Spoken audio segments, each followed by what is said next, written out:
Buenas tardes, muchachos. Ya está, ¿no?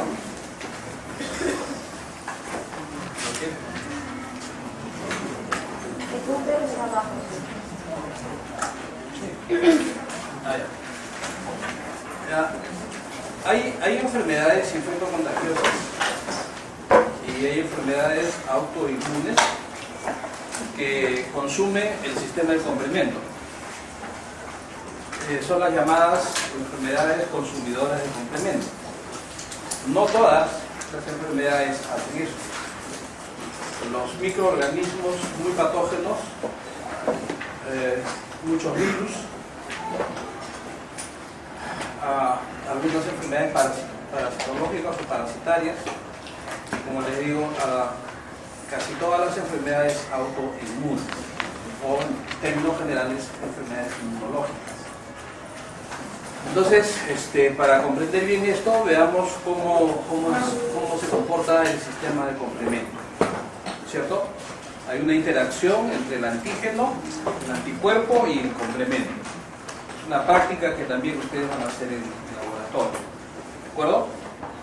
Muy bien, este complemento es un sistema multiproteico de activación en cascada, igual que el sistema de coagulación, ¿cierto? Se activa el sistema y no para hasta que termine en su último componente, que tiene como misión marcar las células potencialmente peligrosas para ser fagocitadas y, si fuese posible, llenar la membrana plasmática de poros por donde entren agua e iones que produzcan la descompensación de la homeostasis citoplasmática.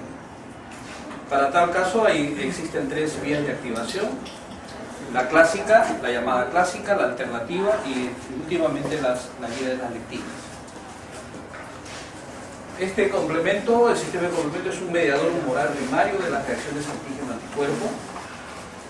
Ehrlich en el siglo XIX lo usó como término de complemento. Bordet demuestra que es un bacteriolítico. Él hace un experimento, una investigación con suelo fresco de oveja, el cual destruye al vibrio cólera, y por eso Hulbieter gana el premio Nobel en el año 1919. Ferrata en 1907 también descubre que algunos otros componentes del complemento, y finalmente es un sistema de defensa y limpieza. La depuración inmunitaria elimina complejos inmunitarios de la circulación y los deposita en el vaso y en el hígado para que sean destruidos. Este es el trabajo que hace el sistema de complemento. La principal deficiencia de factores de complemento a nivel mundial está más o menos diseñado en que es el complemento 9, la fracción de complemento 9. En Europa se dice que es el complemento segundo inhibidor. Entonces estos son digamos, factores que en esos grupos poblacionales estarían deficitarios y por tanto está causando, o es parte de la causación o de la causalidad de enfermedades de diferentes naturalezas. El déficit de los factores de la vía clásica se asocia a mayor predisposición a padecer enfermedades autoinmunitarias, ¿de acuerdo? Mientras que el déficit de los factores de la vía común produce mayor susceptibilidad a infección.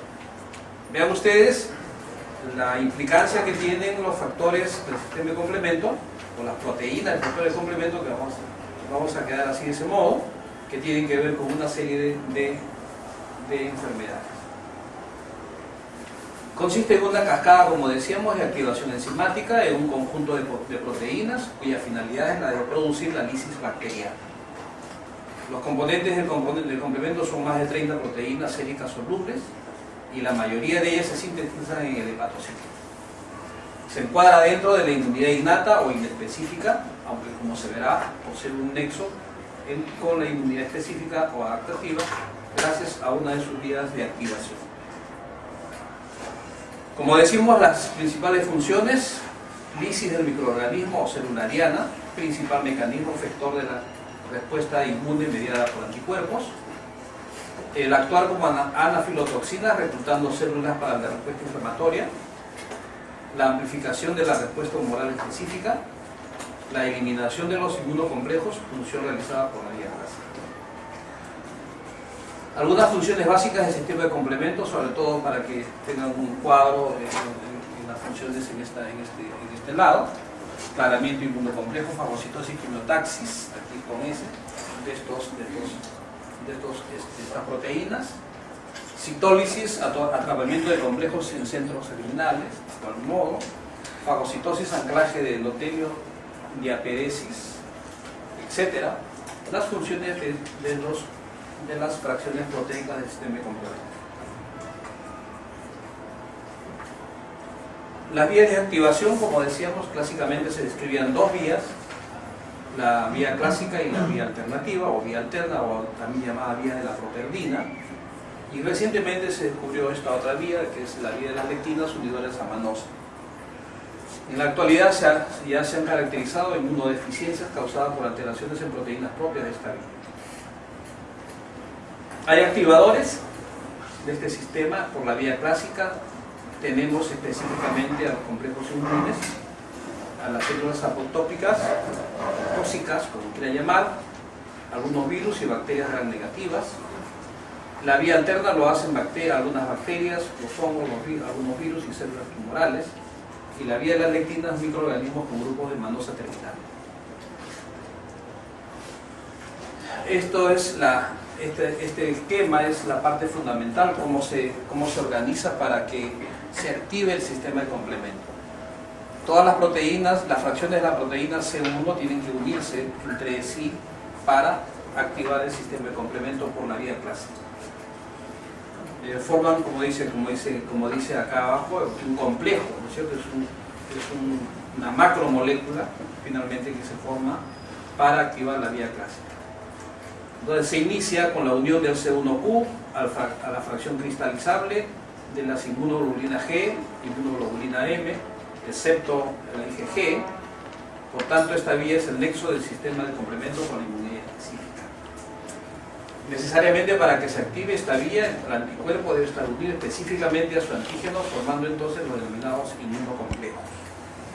Hay muchas enfermedades, van a ver ustedes a lo largo de su carrera, que tenemos enfermedades por inmunocomplejos, ¿de acuerdo?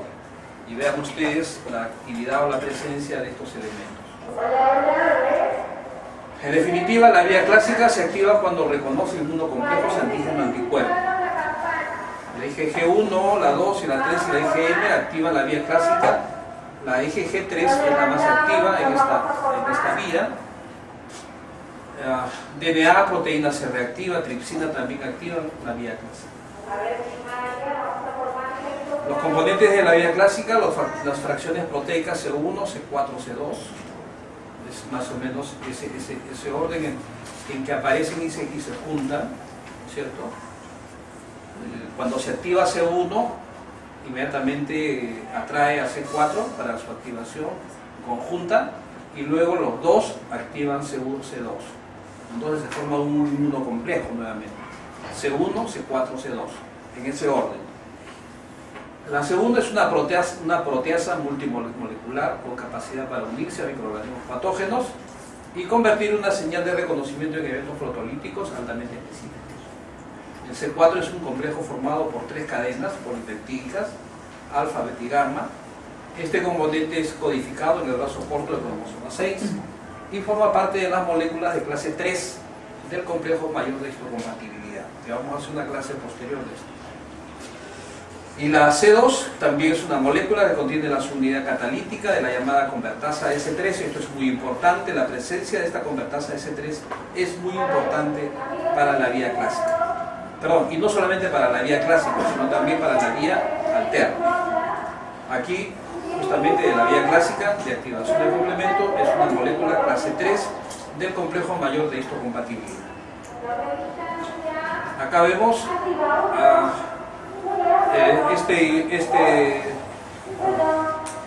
acá vemos cómo está unido esto en azul. La puntera no me ayudó mucho. En azul es la estructura de la IgM, ¿de acuerdo? Y acá en amarillo vemos el complejo ¿cómo se llama? C1, C4, C2, que se está uniendo a la inmunoglobulina, ¿de acuerdo? Muy bien.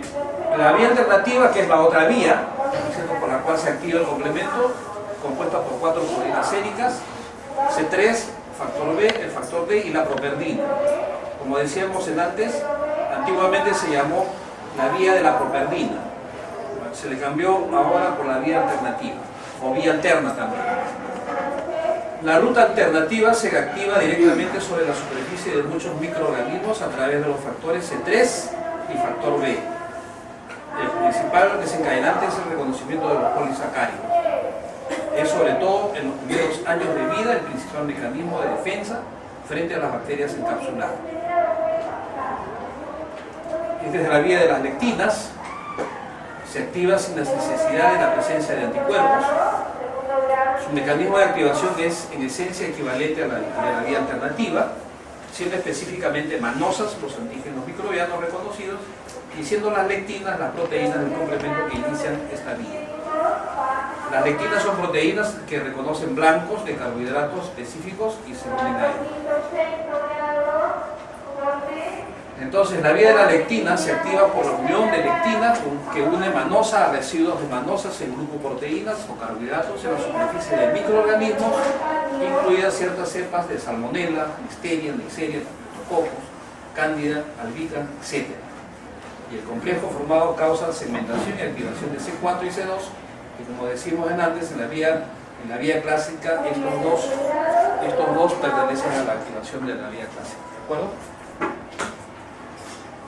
La vía común es la que asiste tanto a la vía clásica y a la vía alterna, ¿de acuerdo? Y habíamos hablado de la C3 convertasa. Independientemente de la vía que inicie la activación, todas convergen en la formación de una C3 convertasa. Entonces es importante tanto para la vía clásica como para la vía alterna.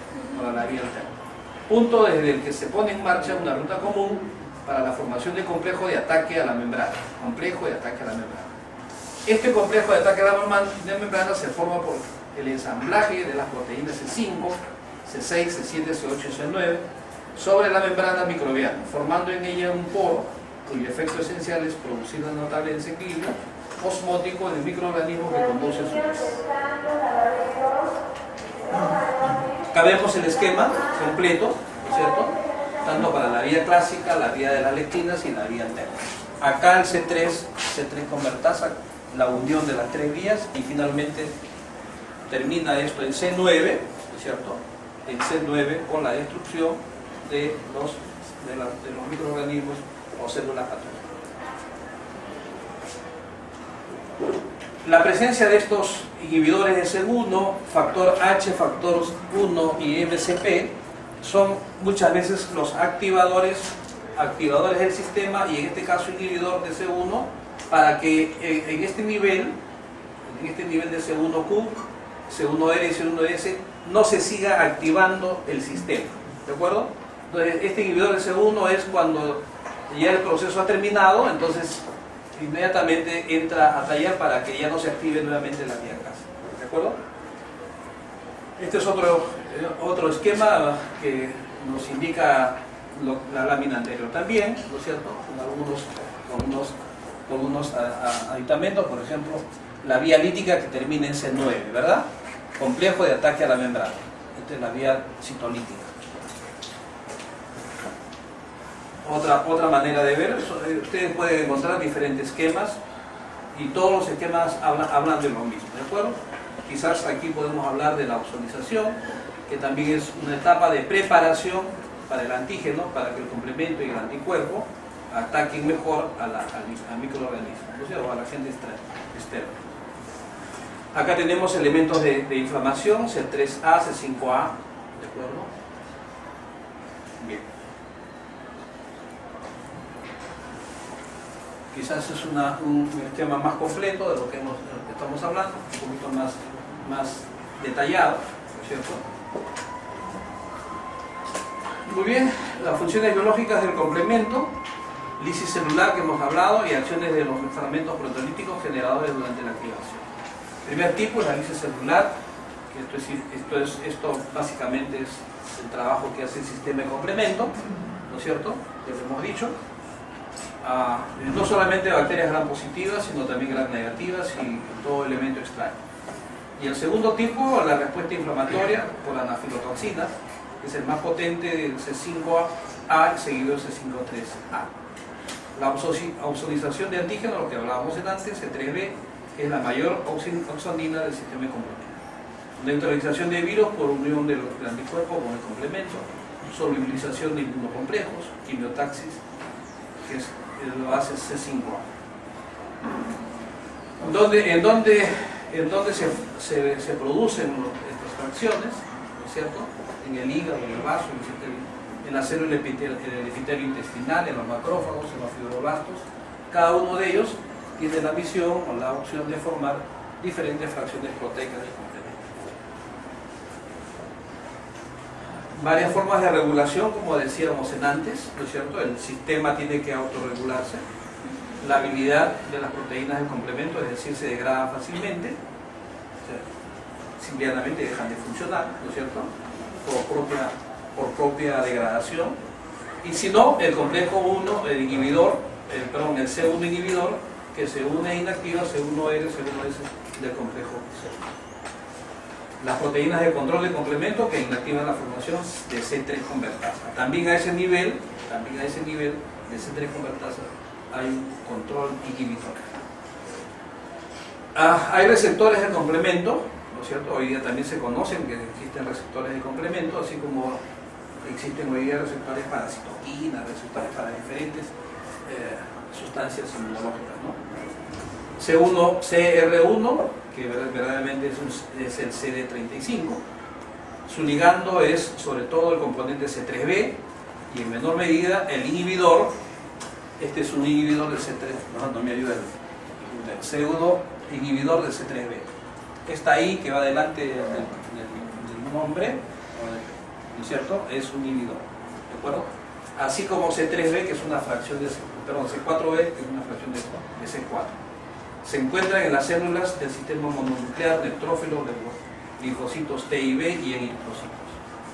Sus principales funciones: eliminación de complejos antígeno-anticuerpo, el receptor opsónico en fagocitosis, mediante el que reconocen y engullen mejor los microorganismos recubiertos con C3b. Los eritrocitos y las plaquetas captan a través de este receptor inmunocomplejos opsonizados y los lleva a los fagocitos, que son los que verdaderamente destruyen los microorganismos del sistema reticular endotelio.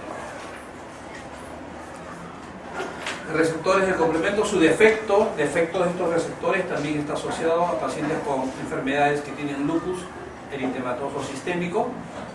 El receptor C1QR, que se une a moléculas de C1Q, que es de una sustancia llamada Manan, surfactal y las coaglutininas que están presentes en los polimorfos nucleares.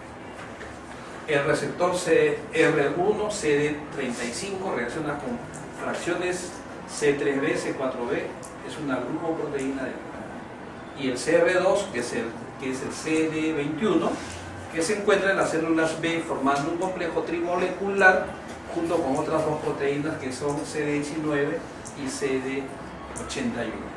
Se une a varios productos de degradación derivados de C3b, como el inhibidor de C3b y el C3 de degradación.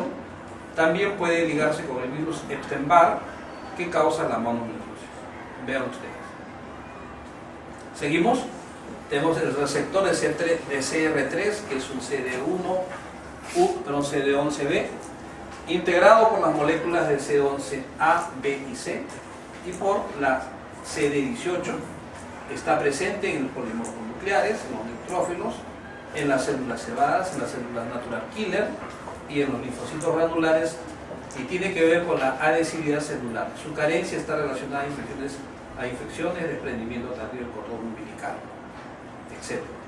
El receptor de CR4, que es un CD18, CD11C, presente en neutrófilos, plaquetas y linfocitos B. Y el C5AR tiene como ligandos al inhibidor de C3b, al C5A, C4A, C3A. Estas son las proteínas inhibidoras, que son las que controlan la actividad del complemento, como hemos dicho. En las inhibidoras de C1, su carencia genética está relacionada al edema angionegrótico hereditario, cofactor proteico de membrana, CD46, y actúa sobre C4b y C3b. Las reguladoras, proteínas ligadoras del C4, inactivador de anafilotoxinas, acelerador de activador de C3b, o factor H, el factor I y el inactivador de C5b. Las protectoras incluyen al factor acelerador de catabolismo, CD55, el factor restrictor de homología y el CD59. Protegen a las células no blancas. Problemas relacionados a inflamación y el complemento intervienen en forma decisiva en el desencadenamiento de la inflamación debido a la actividad quimiotáctica de las anafilotoxinas C3A, C4A, C5A. Y de ellas, la más potente es la C5A. De su acción derivan los siguientes efectos: inactivación de células mieloides, quimiotaxis sobre los polimorfos nucleares neutrófilos, los monocitos macrófagos, eosinófilos, mastocitos y basófilos, y degranulación de mastocitos tisulares. Entonces, muy bien, el complemento juega un papel muy importante en modular la respuesta humoral específica, y su carencia de C3 impide la producción de inmunoglobulina G. El complemento y los complejos inmunes, como ya hemos dicho antes, están muy ligados a enfermedades inmunológicas y también enfermedades infectocontagiosas, ¿cierto? El complemento puede ser amigo o un enemigo, dependiendo de las circunstancias.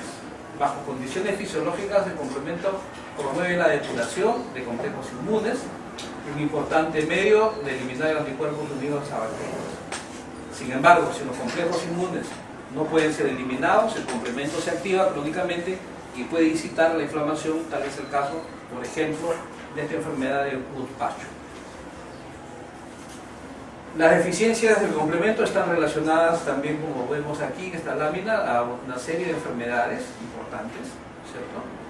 Y nosotros, para determinar estas enfermedades, hoy en día podemos dosar en el laboratorio estas fracciones proteicas, las fracciones de complemento, y relacionarlas a nuestros posibles diagnósticos, ¿no es cierto?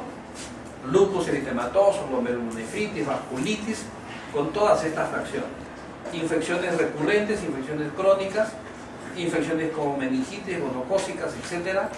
Infecciones pulmonares y o meningitis, lupus eritematoso, lupus discoide, glomerulonefritis membranoproliferativa, el síndrome hemolítico urémico, las infecciones por neiserias relacionadas al factor H, infecciones en niños y adultos no bien definidos por estas lectinas, ¿no es cierto?, ligadoras a manatos, ¿no es cierto?, inhibidor de C1, angioedema hereditario, un déficit de CD59 o CD55, a hemoglobinuria paroxística nocturna. Aquí hay un defecto en las membranas de las células sanguíneas con producción de hemoglobina. Vean ustedes, y también hay problemas cuando llevamos a nuestro paciente a circulación, a aparatos de circulación extracorpórea, cuando necesitamos hacer cirugía de trasplante, por lo menos, ¿cierto? Y también, ¿por qué no?, en los equipos de diálisis, de hemodiálisis, ¿no? Bien, durante el paso de la sangre por circuitos extracorpóreos se produce una notable producción de anafilotoxinas con las consiguientes secuelas clínicas. El contacto del plasma con las membranas en los aparatos de hemodiálisis produce la activación de la vía alterna del complemento, lo que causa una granulopenia transitoria durante los primeros minutos de la diálisis. Vean ustedes, no solamente el paciente sale depurado de su problema renal, sino también sale dañado, ¿no es cierto?, un problema inmunológico. Y eso tenemos que valorar nosotros también en nuestros pacientes. Unos defectos similares pero más intensos ocurren durante el bypass cardiopulmonar, cuando se hacen bypass cardiopulmonares. En este caso también se activa la vía clásica. Vean ustedes. Muy bien, esto es una lámina que ya resumen de lo que sucede en con pacientes que llevamos a circulación extracorpórea, ¿no es cierto? Todas las cosas que pueden suceder en estos pacientes. Muy bien, eso era más o menos.